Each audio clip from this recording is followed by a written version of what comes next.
Zombie Apocalypse.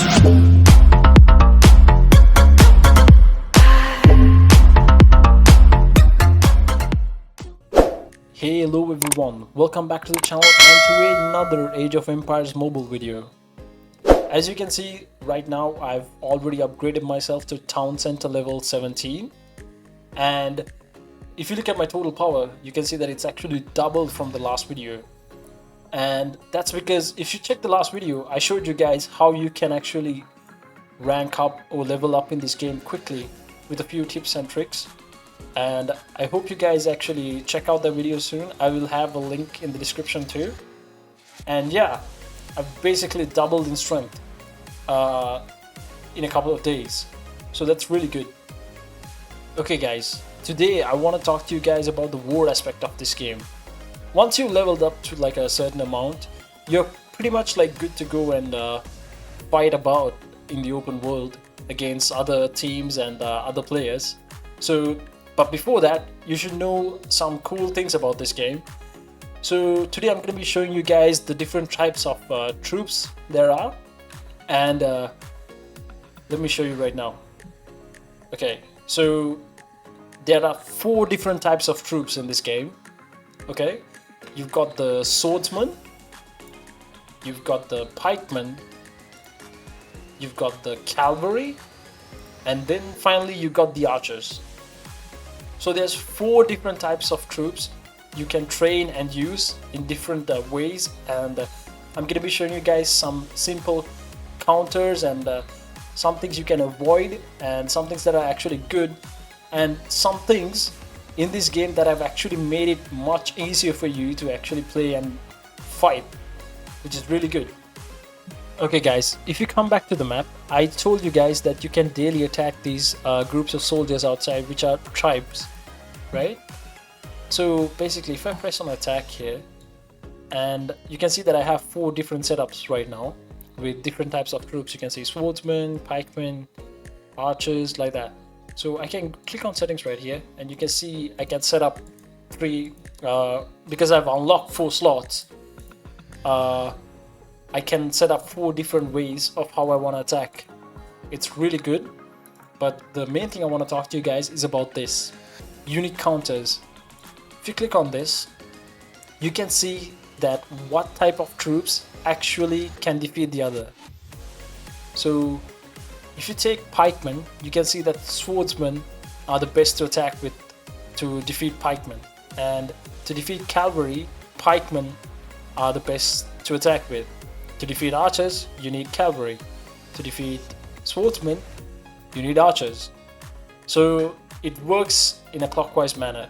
So guys, this is going to be really cool, so that you need to be sure which type of troops you want to use when you're attacking. So basically, if the tribe or the castle or whatever you're attacking has more pikemen, you want to be attacking with swordsmen.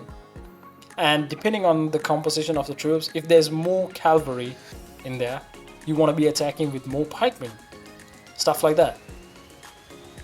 Okay, last time I showed you guys how you can actually search for tribes. You press on that search bar right there, and you can see that the maximum level I can go to is level 18. And you can search different levels of tribes, and you can decide what type of troops you want to search for. So I want to attack pikemen, so I'm gonna search like a level 10, and I'm gonna search a tribe that has pikemen in it. If I press on search, you can see that there's a tribe with 8,400 pikemen, tier 1 pikemen. So the good thing about this is this attacking tribes don't kill your troops or anything. Your troops only get wounded. Any losses you take go to your hospital, and as long as you have space in the hospital, you will always get your troops back after healing them. You will never get dead troops. That's a really cool part of attacking these common tribes. So the only thing that takes up is your stamina. So if I press on attack, the fun thing is, guys, you see this, right? You can see counter, counter. It already shows which type is the best option for me to go. You can see that obviously there's pikemen, so the counter to that is swordsman. And you can see that I have 2 swordsman setups right here. with heroes and troops, and it tells you, okay, these are the good ones. You want to use these. See, that's really cool. So if I search for something like something that counters swordsmen is archers. If I click on archers, you can see that there's 8,400 archers. You can see it in red. It already shows you, okay, this is bad. You don't want to use this. This is really good, you know, guys. This is really good for beginners. Like, you want to be, once you get used to the types of troops and their counters, you won't need this. But as a beginner, this is really helpful because you know what to send and what not to send. That's really cool.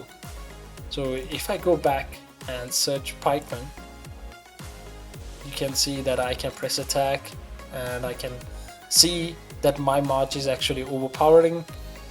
And another cool thing is, once you level up, you can see the amount of heroes you can use and the amount of troops you can use in these setups actually change up, because you click on settings, you can see that my setup 1 is set for swordsman, and you can see that once I've hit a certain level, now I can actually put a third hero in there. So I can click and select maybe another swords type hero, and that's really cool. So that the more heroes you add, the amount of troops also increase. You can see that it was 19,000 and now it's gone up to 20,000. You can see that I can press auto save or press save like this. So I'm gonna go to settings again and put it to max and save it. Troop capacity is reached, and because it's pikeman, I'm gonna be easily able to counter this with swordsman. If I go right now, it's gonna be easily, you see? It already shows that it's a counter, and these guys are gonna go down very quickly.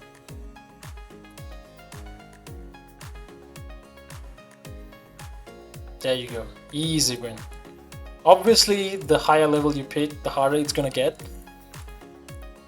So if you click like something like, okay, level 15, okay, and I press attack, yeah, I'm still overpowering, so I'm gonna search a little bit more higher level. Okay, let's go level 16 or level 17. If I press attack, you can see that it actually shows me how much margin I can win with. You can see that I'm evenly matched, so it's gonna be a close one. The fun thing is, you don't have to send one march in. If you click on this, you see multi-select. Press on multi-select, you can actually send all 4 at the same time. Obviously, each march is going to cost you 5 stamina. That's why when all 4 are selected, it's going to cost 20. But okay, for example, since I'm hitting pikeman, I can click on the 2 counters I have set up, which is the swordsman, and it shows that we're stronger. And if I click on this, and you can see that both marches are going to go ahead and attack this, and it's going to be a win for me because it's already pikeman inside. It's going to be a win for me. It's easy.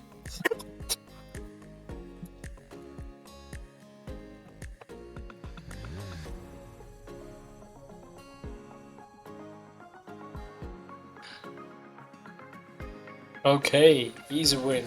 You can see they got a bunch of materials and a lot of items, and it was an easy win.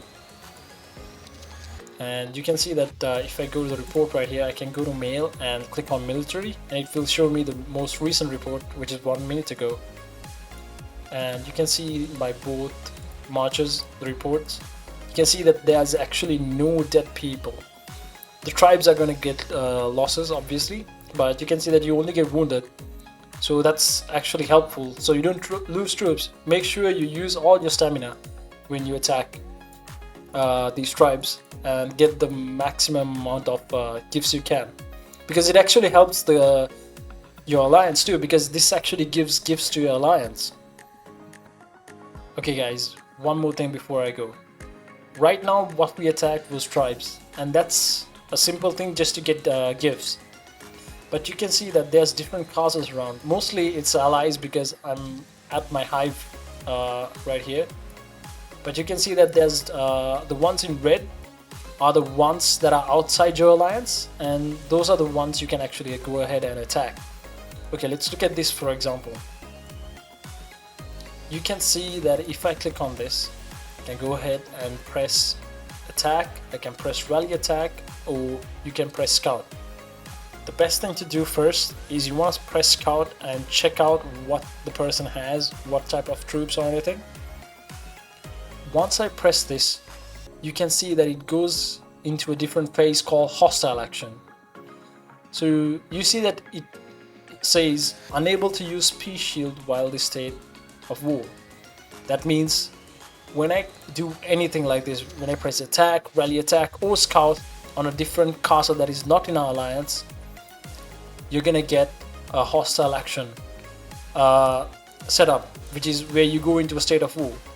Which is because if you click on this, obviously my castle is right now way out in the open, but if I click on this, you see citadel buffs. If I click on that, you can see that I can actually shield my castle so that no one can attack me. That's good, right? And a good thing about this game is that there is actually a free shield you can use, a 5-hour shield.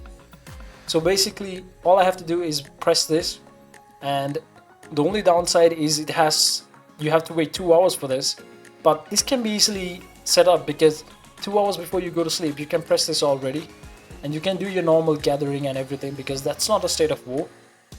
And you can see your state is neutral right now. Initial a hostile act will result in a state of war. Until that, you can use all these shields anytime you want so that enemies can't attack you. But once you go into a hostile, once you do a hostile act, which is the state of war, you can see that there's actually 15 minutes of state of war in which you can't use these shields. That means if you go for an attack, you will be vulnerable for an attack too. That's normal. It's how most games work, because it's not fair if I can just go ahead and attack and then shield anytime I want, and that's not gonna be fair, because even if someone attacks me, I want to be able to attack them back too, right? Yeah, so this is another thing I want to talk to you guys is once you do anything that is attack or press rally attack or scout, you're gonna go into a state of war. So let me show you how it works. If I click on this, okay, I'm gonna scout first because I don't know what I'm hitting. So I'm gonna press don't remind me, confirm, and you can see that I can press scout. You can see there's a little red cross here which shows that I'm in a state of war. And you can see the cooldown. That means until this goes to 0, I can't use the shield. Yeah, so I can go to the mail right here and check the scout, and you can see the total amount of troops there are inside, and I can go ahead and attack anytime I want. But that's gonna be for our next video, guys. Be ready for that. I'm gonna be going ahead and attacking these castles, and I'm gonna show you how the best way to attack and a lot more things about this war aspect, because not only that, the fun part is, yes, you can go ahead and attack someone's weaker, right? That's fun, because this is only 93,000 power, whereas I'm 38,000 power. Once you want to attack someone bigger, you go ahead and press rally attack, and that will enable other people in your alliance to help and get their troops to you so that you can attack him or the target you want together, and that's going to be really cool. So guys, stay tuned for that. I hope you guys enjoyed the video.